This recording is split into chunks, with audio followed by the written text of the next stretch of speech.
half, he would need to bring it full. Maybe Yisar Shalom v'chitzei, and then he would divide it.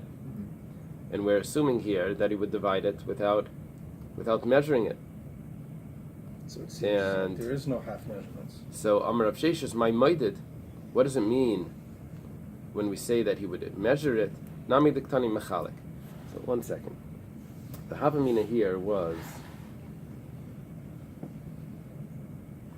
that Maidid means that he would bring it in half. That's what it would mean. He would bring half. We have a Bais that says you don't bring half. You bring whole. You bring it whole. So we say, okay, you do bring it whole. But measuring was done after you brought it whole, then you would divide it in this measuring cup. Boimine Rami Bar Chama mi Rav Chisda.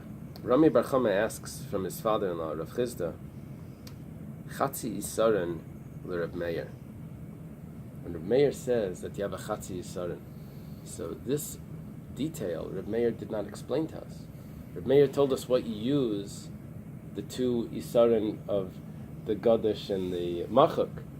But what about the Chatzi Yisaren? How was that made? Gadish haya and Machak haya.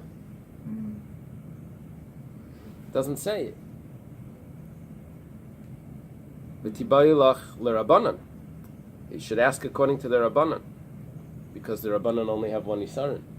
According to the Rabbanan, they don't clarify. Is it Machak or Gadish? Does it need to be heaping, or is it l'Rabbanan Yisaren Gufei Lekami Bayilo? I'm sorry, l'Rabbanan Yisaren Gufei Kami Bayilo. I'm sorry. First, v'tibayilach l'Rabbanan is on the half in Yisaren, but the Rabbanan we have to ask the question on the Yisaren itself. Gadish haya Machak haya. The Rabbanan we don't know anything how it was done.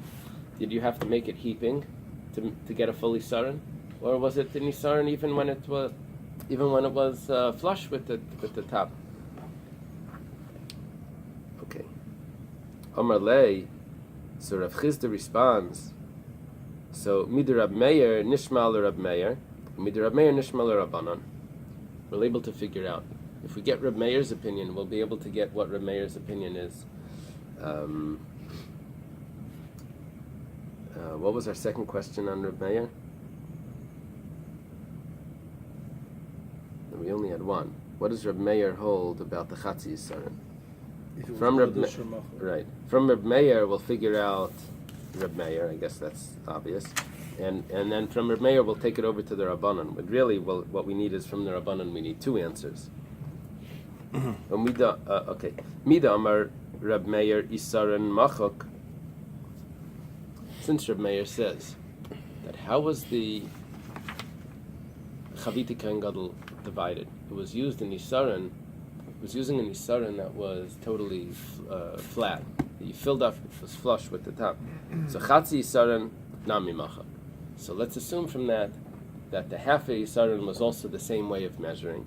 Now Midir Rab Meir Machak l'Rabbanan Nami Machak. And since according to Rab Meir it was flat, so also according to the Chachamim it was flat.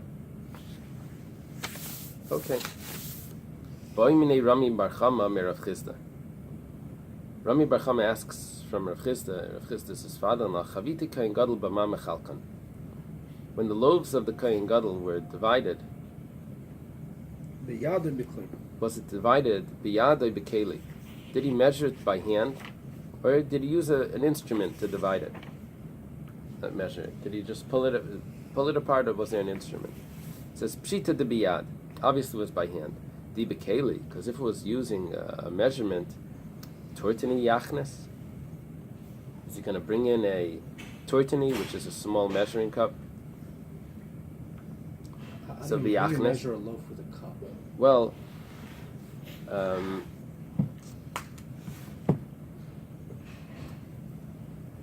it's really the dough. The dough was being measured. How many bottles did he bring? They needed 6 in the morning and 6 in the afternoon.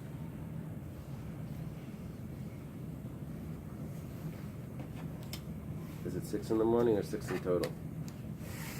This is Rashi here. No, there were 12 challahs. 6 in the morning, 6 in the afternoon. It says over here, Turtini, Peles, Moznayim. Oh! It's a scale, a balance. Would they bring in a balance? I did. That's cute. משהו, את החידושים שהיה פה. זה לא חידושים שלי, זה חידושים של הרב הגאון רב שטיינזלץ. So would they bring in a scale, to a balance? So v'yachnas, why don't they bring it in? It says no. Kivan de beklolak siv la v'yerachara. There's a pasuk that says that balechem beishiva lachmechem in the curses that you'll have to weigh your bread. So that's a curse. That's considered a curse. So that we won't bring in. So obviously it was done by hand. Rabbi Menachem asked Rav Chisda another question. Shulchan mao sheyikadesh kamatzim. Usually on the shulchan they would have levina in 2 spoons. Levina is the frankincense. They put it in spoons. But let's say we're learning about that it could be gadush. You could use vessels that it's heaping over. So let's say you don't use spoons.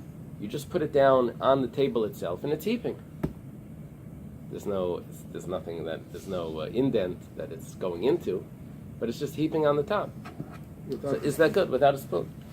So can the shulchan be mekadesh the kamatzim begoidesh shalai, as it's heaping above? Mida mekadesh lechem. The same way that the bread is sanctified, it's heaping above. It's placed on top of the table. So kamatzim nami mekadesh. The kaimet should also be mekadesh as it's heaping above without the spoon. Oidilma, or maybe no, the chazi le mekadesh. That's the way it's supposed to be. So it will be mekadesh. Le chazi le mekadesh. But that's not. You're supposed to put it in spoons. Amalei ena mekadesh. Rav Chisda says it doesn't sanctify it. Eily, is it that really so? Va'amar Rabbi Yochanan. Rabbi Yochanan says l'divrei ha'omer. You see, there's a machlekes how long the breads were and how tall they went up. So they would have to fold the breads. Were sort of like a lafa. They were like long, and then they would wrap it up. They would lift it up, and it would harden like that. So they could put one on top of another, but the sides of the bread would come up. So how U-shaped, no? It was like a U. A long U. Right. Like a ches, upside down ches. So, according to one opinion, it was folded up. Tvachayim umechza kaifel. They would fold it up 2.5 tvachim. Wow. So did they use a mold in order to bake it that shape? I think there were molds, yeah. And Nimtza would come out, Shulchan Mekadesh Chamisha Tvachim L'mayla, because there were 6 loaves. 6 loaves, each one is 2.5. So 2 times 6 is 12, plus a half is 15. Wow. Is an extra 3, right? So there wasn't anything in between? I thought they would have like shelves. Right, there was some little I think space there was in a there. Maybe little that's the half. rod. Maybe A that's little the- rod. Is that the half? I don't know, maybe we'll dig into it. I'm not sure.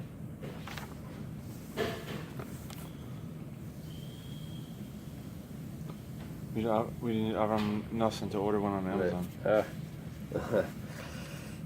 The bread of the table. Too.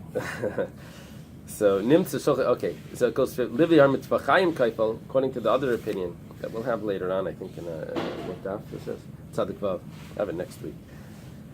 That it says that it's folded up 2 tvachim. So Nimtza Shulchan Mekadesh Yud Beis Tefach L'mayla. So it sanctifies 12 tvachim. So why are you saying that it's not Mekadesh if you put the frankincense there?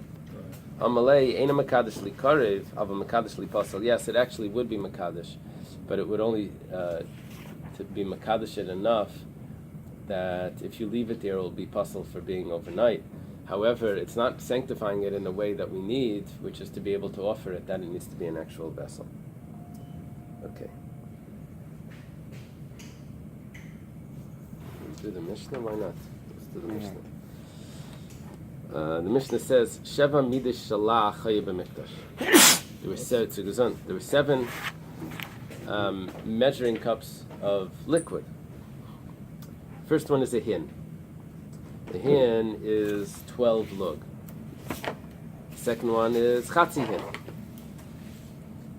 6 lug. Shlisha sahin. That would be 4 lug. The Reviya sahin. That would be 3 lug. You see, these are for each of the different sacrifices that were brought to different animals. Reviya sahin, Reviya sahin la'ayel. So she's in like oil or the wine? yain. For the wine. And for the oil, both. So, Then we had a lug, Isaron is a dry measurement or Yeah. a wet measurement? dry. Now we're doing the wet. So how many do we have so far? We have a hin, chatzi hin, shlishas hin, revius hin, and now we're up to the lug, that's 5. The chatzi lug, a half a lug, and a revius a lug, that's 7. Rabbi Elazar bar Tzadok Aimer, Rabbi Elazar bar Tzadok, he actually was around by the temple. His father was Tzadok was the one that fasted. His tongue was licking. I wish I saw his tongue licking the dirt. Was it Tzadok? No. He ate the date and he passed away. The fig, right. The fig. That was of Tzadok. Yeah. And the lady stepped in it and passed away. Right. It was a lady who said that. So yeah, exactly. Yeah. Rabbi Elazar bar Tzadok says Shnasas Hayabahin. They had lines, like today we have a measuring cup. There's lines on it. There's a mark. You just needed a hin, and on the hin you would mark where it went to. A chatzi and shlish and a revius and a lug. Look at like today's cups, the measuring cups. Which one's Ad bigger, kan a hin lapar. or a lug? A hin is 12 lug. So ad kan lapar, ad kan la'ayel, ad kan la'keves. There was like these grooves, a little scratch in it. Reb Shimon Aimer. Reb Shimon says, Lo yasham hin. They didn't use a hin. Chimar yehim neshamish. What would you do with the hin? That was only elamida yisir shalug umechza yisasham. The hin was only by the shemen hamishcha that was done that Moshe when he made the anointing oil. He needed a hin, but after that it was always a smaller measurement, chatzi and revius. They had an extra mida yisir shalug umechza yisasham. There were still 7, but there was an extra lug. There was a lug umechza, a lug and a half.